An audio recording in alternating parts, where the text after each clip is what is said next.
And we are recording. This is David P. France, and I'm coming to you from Basel, Switzerland. Before we get started with this interview, I would like everyone out there to like the videos, subscribe to the YouTube and BitChute channel, and also share the video. This is the way that people out there get to know what we're doing, and we would really appreciate it. So let me start by introducing someone I haven't seen in a long time, and I want to thank her for making herself available in such short notice.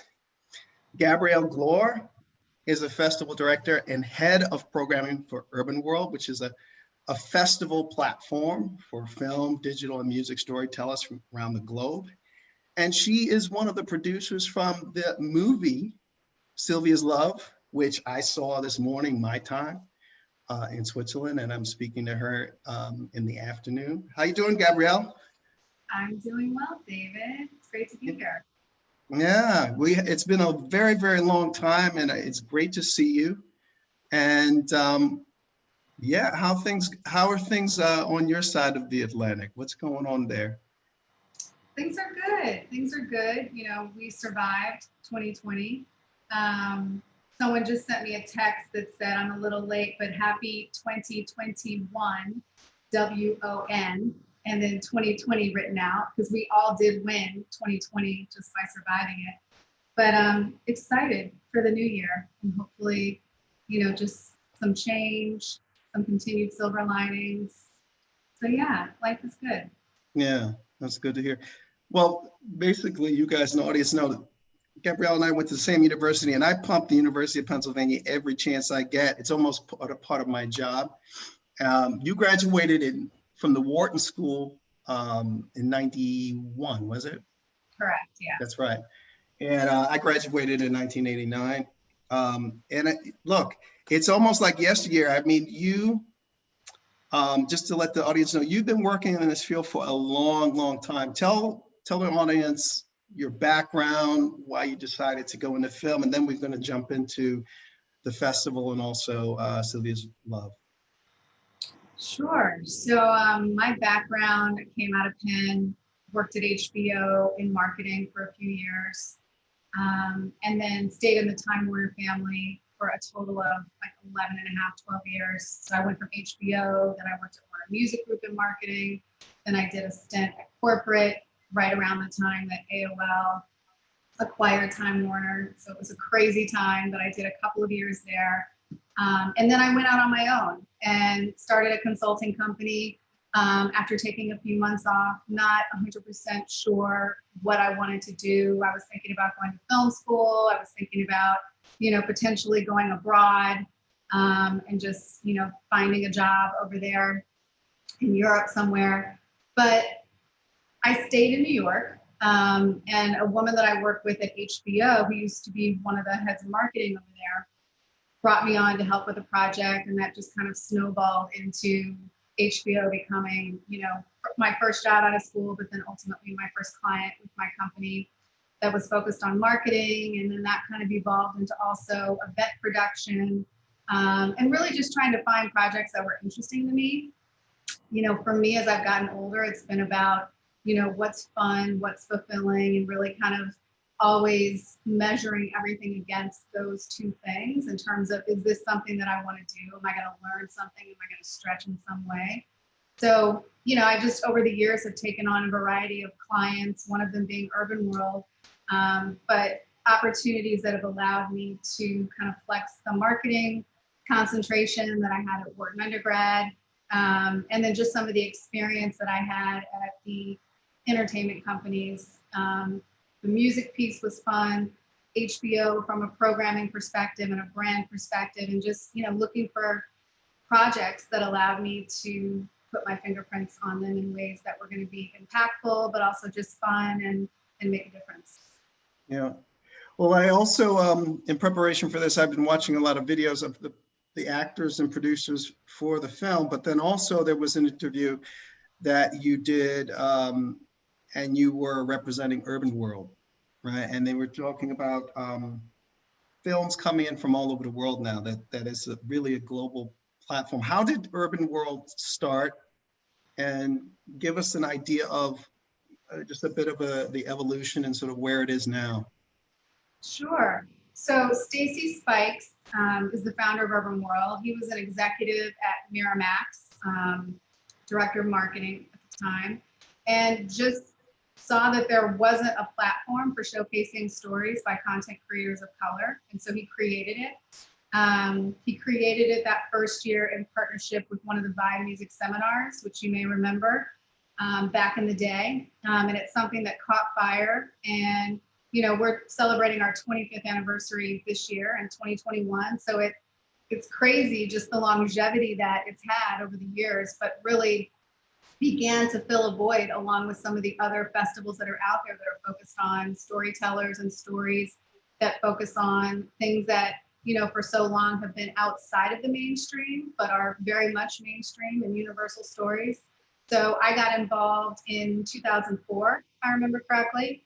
I remember my very first year, our opening night film was Collateral, which we showcased up at the Magic Johnson Theater in Harlem. We had Tom Cruise, Jada Pinkett Smith, Jamie Foxx.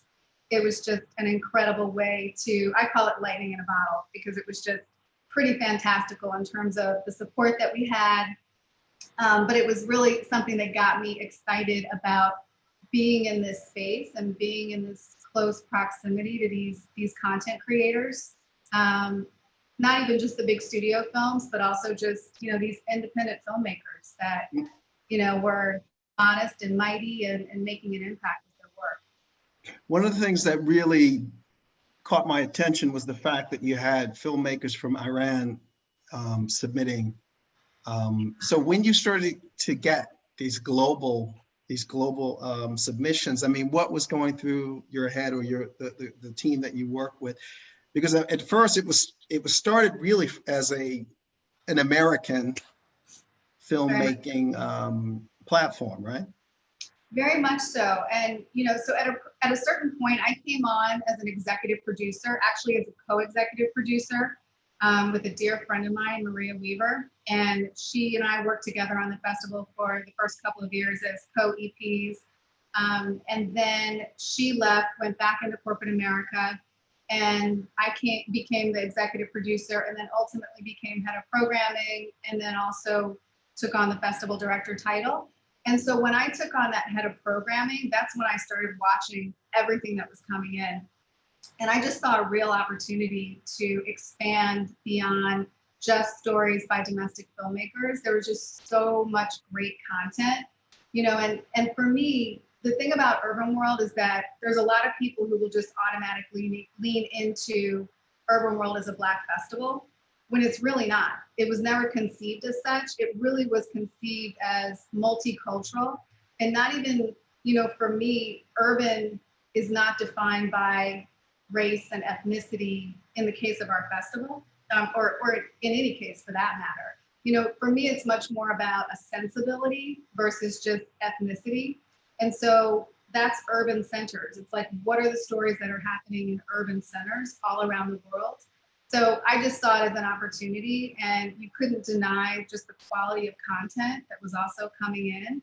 And it was just a great way to educate the audiences that come to Urbanworld about, what are the stories that are taking place? What are the differences? What are the universal themes? So it was just an exciting way to continue expanding the brand and just, the opportunity for what the offering could be for our audiences. Yeah. So let's talk about the film. Again, as I said earlier, I saw it this morning.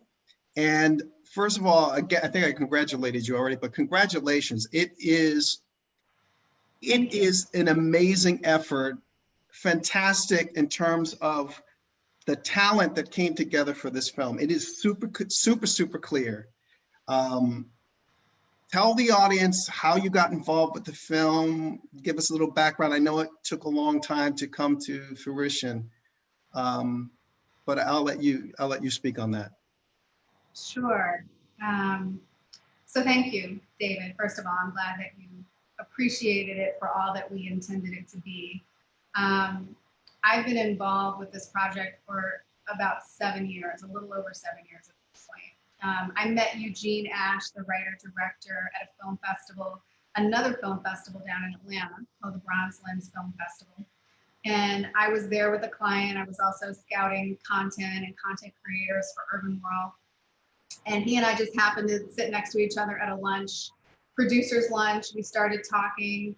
And he told me that he was, working on another project. He was actually at the festival with his freshman narrative film called Homecoming, which he went on to win an award at that festival for that film. And we just kept in touch, and he ultimately sent me a script, and he's like, I'd love for you to read this script. Let me know what you think, and let's talk after you read it. So read it and immediately responded to the material. It very much reminded me of my mother. It reminded me of that period that I knew just growing up in a household where jazz was played all the time. In my household, in my grandparents' household. So there was just a lot of familiarity.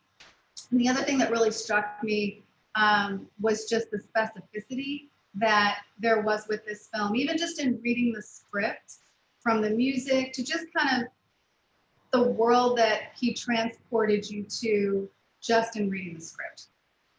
Not just what we saw in the film ultimately that was created, but as you read the dialogue and the scenes, he had written in the specific songs that are ultimately in the soundtrack. Yeah.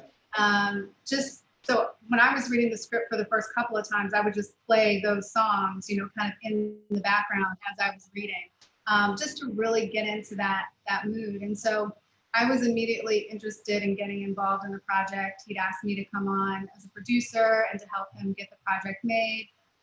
He'd been working on this project, at least a couple of years before he and I met, just in terms of writing the script. He did a short film called Sylvie's Love. It was just, really a concept piece to show kind of the beauty and the sensibility and the texture of the project. And, we went about trying to get investors and talent attached. The investors was the first piece, and we certainly had in mind, talent that we were interested in. But it was tough, this is not a film that has a comp that someone can point to. We can point to comps like Brooklyn and Carol and all these films that were very much, inspirations for just kind of sensibility and the elegance and prestige that we wanted this project to have. But there certainly was a comp. There wasn't a comp, a Black comp, so to speak, that existed. And so it was tough. We had a lot of people that appreciated the script, but said, go make this film, would love to see it when you're done with it. So we had to figure out, how are we going to get this financed? And, that took, a couple of iterations of production partners to see if we could find financing out there independently, since the studio system wasn't, just welcoming the opportunity to finance or co-finance the film. Sure. And then fast forward to ultimately, our attorney happened to be the attorney of the director of a film called Crown Heights, which I had seen at Sundance, a few years ago. I think that was 2017. And Nnamdi Asomugha had produced that film and also had a fairly significant role in the film. So I had a chance to see his work and felt like, wow, he's really talented. And one of the things that Eugene and I, really with everything about this film, was wanting it to be different and something that Black folks had not seen, or at least they hadn't seen it in a long time. They'd seen reflections of it and shades of it in other films that we all adore, but hadn't seen it in this way. And what are some things that just were going to be completely different and refreshing at the same time? Yeah. And so that was something that we wanted to do just with who were playing our leads. And so not just wanting to see the same couples in this love story that we've seen in other films. Because a lot of times that happens, unfortunately, is we see the same Black couple jump from film to film, which, not that those aren't great films, but we just wanted to do something different and expose some new talent. And so casting was a big piece of it.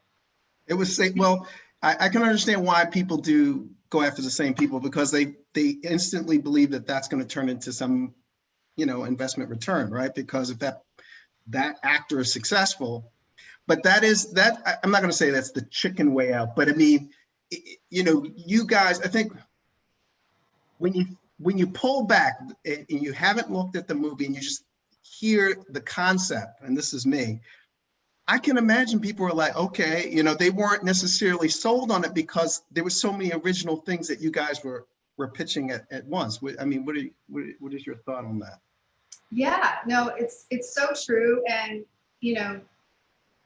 I can't remember if you said this in our pre-conversation or if you said it in this interview, but just, it was in the pre-conversation when you were talking about just kind of the restlessness of not knowing what was going to happen or where this was going to go. And we've gotten a lot of interesting feedback where people assume the worst of something bad happening to these characters.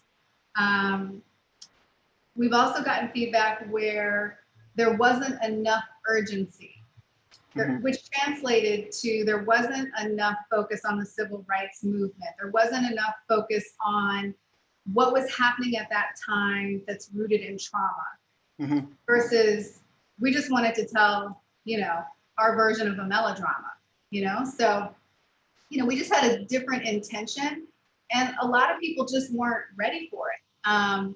And even people who thought they might be ready for it weren't, just by the mere fact that they interpreted or assumed that something bad was going to happen. Like, we're so socially conditioned to think in that direction versus just sitting back for a simple romantic love story that certainly has its struggle. But the struggle is rooted in the interpersonal dynamics between two people, between families, between, mother-daughter, so it's just, it's interesting, the feedback that we've gotten, but, overall, it's been a really positive experience. It seems like people are really embracing the opportunity to show a different type of story. Well, I believe so. I mean, there are a couple of things that as you're talking, I'm like, my brain is churning. The first thing was that maybe the film is innovative.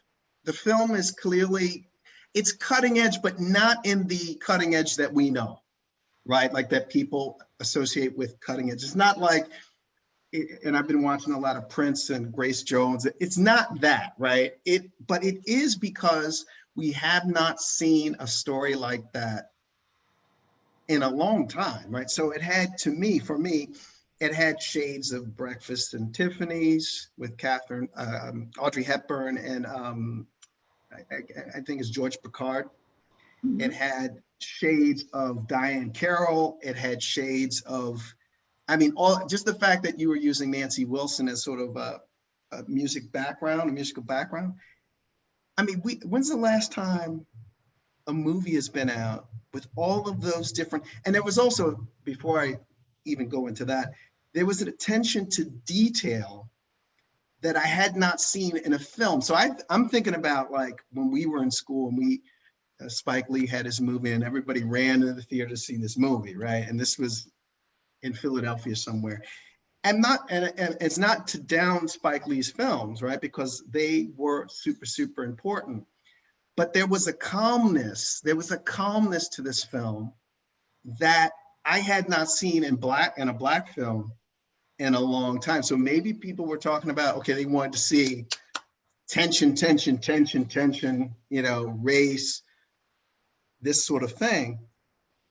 But there was a sheen to it, if that makes sense. There was okay, we can relax and watch this movie, right? We're not here to judge the characters. We're just gonna go on we're gonna go along for the ride. Yeah, and I think, in the industry today, we are, tentpole after tentpole after, Marvel film, DC Comics film, like all these tentpole films is what has driven our industry. And so, particularly with a smaller, quieter film like this, it's very different. And it's an opportunity for us to let the viewer luxuriate and just kind of enjoy the lushness of what they're seeing on screen, you know? Yeah. So we shot this on Super 16. You know, we wanted it to have that texture. We wanted, you know, the Technicolor sensibility to this project, just as if you were in the period of the late 50s and early 60s. Yeah, you yeah, know? yeah. And before I even say this, kudos to all of the players in the film. I mean, what they all did tremendously well. I mean, and they had layered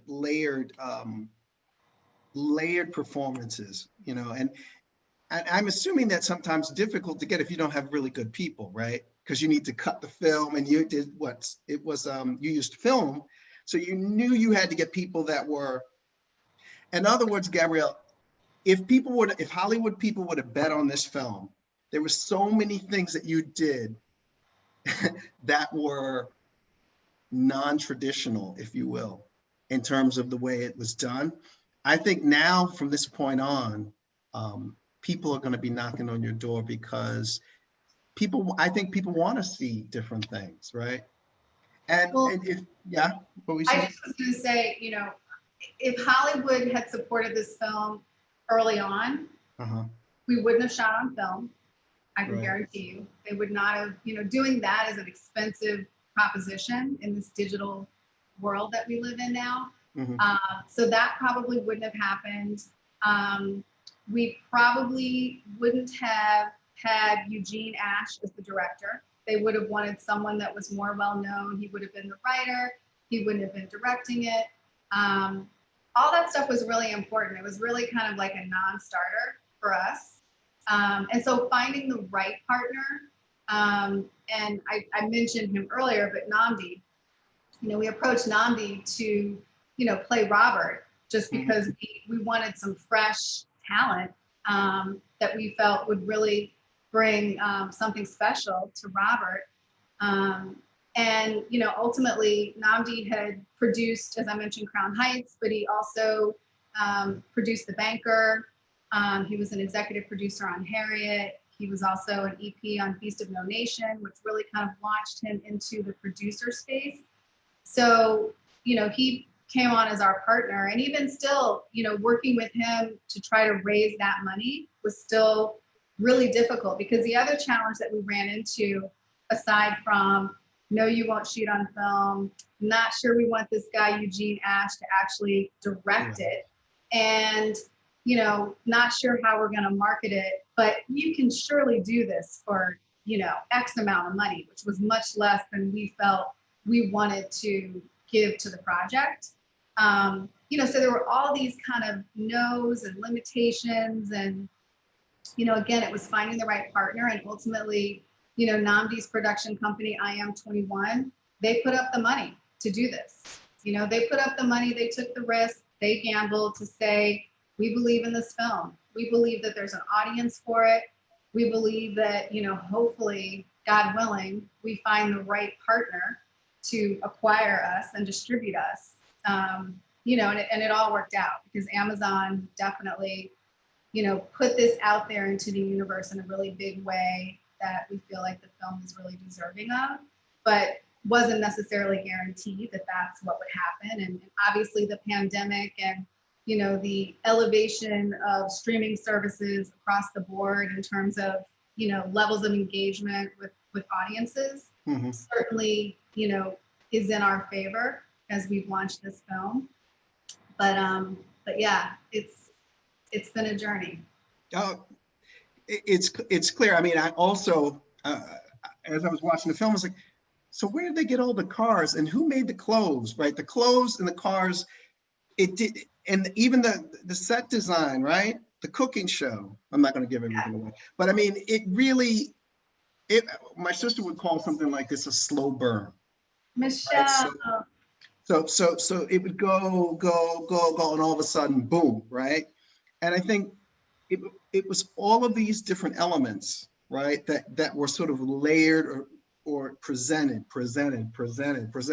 And, you know, for the first, as I was telling you, I felt a certain way about the film because it was so well, you know, put together, and then it makes a left turn, as I as I told you.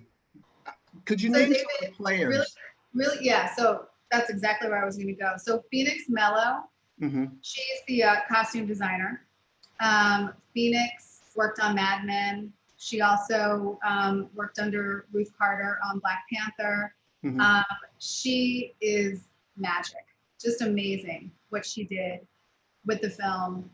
You know, and she sat with Eugene. She, as I mentioned, you know, Eugene, we can all look at our photo albums, our family photo albums, and see our parents like dressed up in this way, this glamour and everyday elegance. Like we know that that existed in our community, whether you were going to a wedding or whether you were going to the grocery store or whether you were going to the department store. So he came in with a very keen vision, and Phoenix translated it so beautifully, put her spin on it. You know, she did a couple of things, like with the actors, you know, they come in for their fittings. She's playing the music of the times.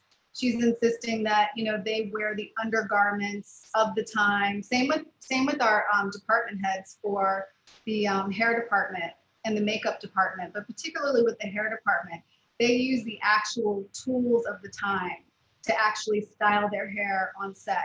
You know, so it's just, again, everyone kind of came to it in their respective craft with a level of detail and specificity and research that, you know, just helped elevate, you know, what we were trying to actually portray on screen in this world that we were really trying to transport audiences to. So we had amazing costume design. The other thing I'll say is that Chanel donated gowns. So the blue gown in the opening scene is a Chanel gown. The black sparkly gown with the white collar that Sylvie's wearing New Year's Eve is a Chanel gown. And there's a couple of other Chanel pieces that they donated from their archive. So that was like just really special, and it actually really kind of harkens back to those old 1950s big sweeping Hollywood stories where it's like gowns by so-and-so in the credits. Like that's the stuff that we were referencing that we wanted to show in the film. So it was even just those little details, and you know, it was just something really special that the Chanel partnership came together. So that was costume design. Maine Burke was our production designer, and like you said, just phenomenal attention to detail across the board, from the record shop to the Lucy Walper set to what Sylvie's home looked like, that mid-century modern feel to it. Just really beautifully done. And again, just very specific. And the actors, could you give the audience a sense of who played in the movie? Because there are a couple of people that have come into mind, but I'm going to let you do sort of small introduction. Basically, the people who played the main characters and then sort of the supporting role. Sure. So, you know, Tessa Thompson is someone that we always envisioned as Sylvie. I've seen like some of her old independent films that have come through Urbanworld. And obviously we know her as this, you know, superhero badass, whether she's in Thor, whether she's in Westworld, whether she's in Creed. She's just, you know, a really beloved actor, activist, amazing, smart human being, and brought so much to the character. She came on as an executive producer of the project. So, you know, she certainly had notes as we went through the process and just, you know, contributed in so many meaningful ways. And then, you know, Nnamdi Asomugha, former football player who, you know, found his way into acting in a Nike commercial. Yeah, talented. Like, oh, talented. Okay, you should think about this as your second career once you finish football. And he did, and he found his way into it as a producer and really trying to, you know, create roles for himself as well, just through some of the films that he produced. But Sylvie's Love was certainly kind of his big moment in terms of a big lead role. And also just because he was behind the scenes, having the opportunity to really come in with us and help shape what this really is. Because I remember on our first call with him, like the next day after he had received the script, he was on a flight and fortunately was able to read it pretty quickly and then got on the phone with us the next day. And for him, he wanted to understand, like, how are you all approaching this? What's your vision for this? Just to see if he was aligned with how we wanted to tell the story. And one of the things, and this goes back to Eugene's meeting with Tessa, first time that they'd met, and Namdi knew Tessa. So he was able to connect with her, get her the script. She'd read it, she was intrigued, but she hadn't met Eugene yet. And when they met, there's this Gordon Parks photograph. I think it's 1956, 57, Mobile, Alabama. And it is a photo of this mother and daughter, like impeccably dressed, standing outside of a department store. And above them, there's a sign that says colored entrance. And so Eugene shows Tessa on his iPad this photo, pulls it up, and he's like, seminal photo. And he like zooms in on just the mother and the daughter. He's like, this is the period, but this is the story that I want to tell. And so you don't see the colored entrance sign anymore. You just see a mother and a daughter. And it's really just that. We just wanted to show a window into these people as human beings who fall in love, which is a universal theme. And certainly, not neglect that the civil rights movement is happening, the women's liberation movement is happening, but it's just not in the foreground. It's just not, the anchor to the story that we're telling. So, it was just, that's something I think that, when you talk to or listen to Tessa, you hear her talk about, that's what was interesting to her, is to really center these Black people and the Black experience and Black love and Black joy in this particular way. Yeah. Well, there were a couple standouts in the supporting cast. Eva Longoria, I loved the way that you guys used her to move the story forward. She was really, especially toward the end, I'm not going to give it away, but toward the end, I said, you know what, they got this, right? As I'm watching it, because, I'm thinking about a number of different things. In the end, I was like, oh, they got it. They got it. Only because her energy was so different than everybody else's. And there were a lot of characters that were, just like in life, right? You have your own energy, you have your own group. And there are always one or two or three or four, sometimes more, that bring different energy in, right? That make you see a different angle, that make you see a different point of view. And the father did that, the mother did that, right? Shout out to Erica Gimple, right? I haven't seen her in a long time. I mean, this was of fame, anybody from the 80s.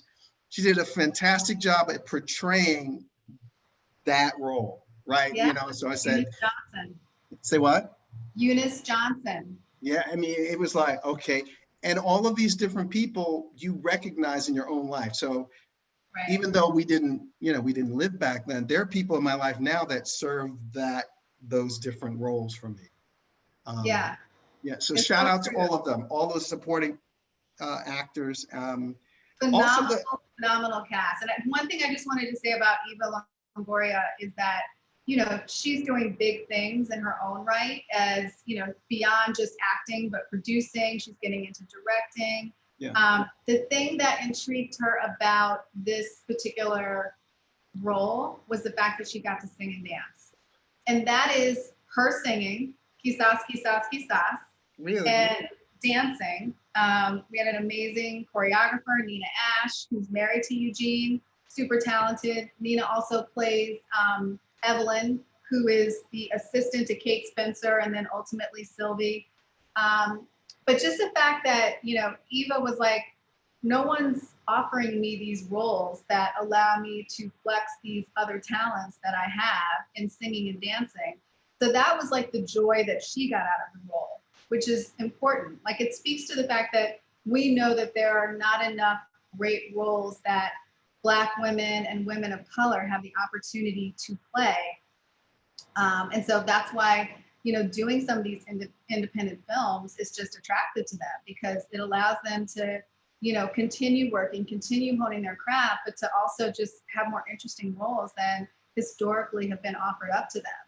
So the fact that, someone as big a star and personality as Eva, it was just that little thing that for her was, yeah, I totally want to do this.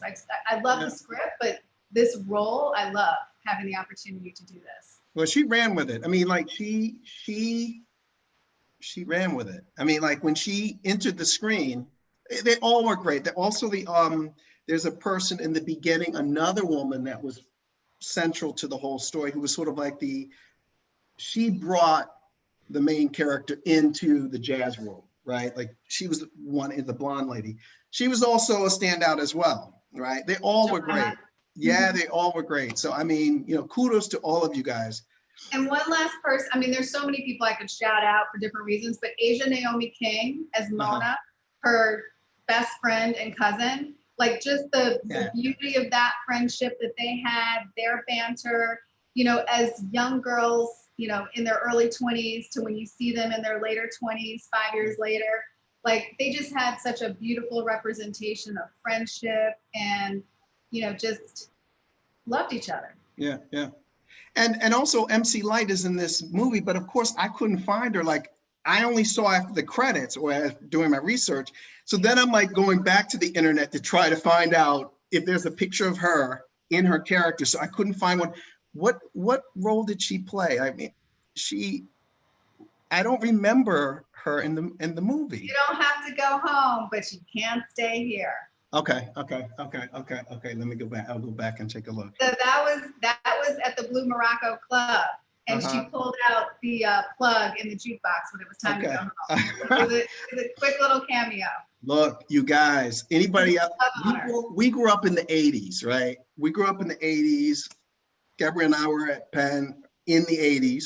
You graduated early 90s, but I mean, we were there in the 80s.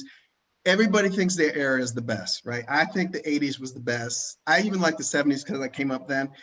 But the fact that we were able to witness so much culture, I think it was a renaissance in some way in the 80s. I mean, people could say, no, you're not right about that. But we were able to see rap.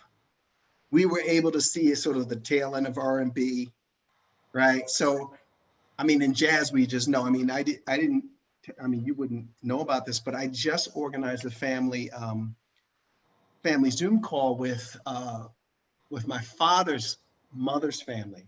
And one of his cousins is a jazz musician who toured Europe, and he's still living a jazz life. So he's out in California somewhere. His kids are all over the place, He has lived the life. He played with Miles, he played with all these people. And David, make sure he sees this film. Well, of course, as I'm watching it, right, I'm like, this has got Gary's name all over it, right? It's got his name. And then also another aspect of it was, I mean, he chose an artist's life. He did not, I mean, he got married and he had kids, but that didn't stop him. He was always traveling.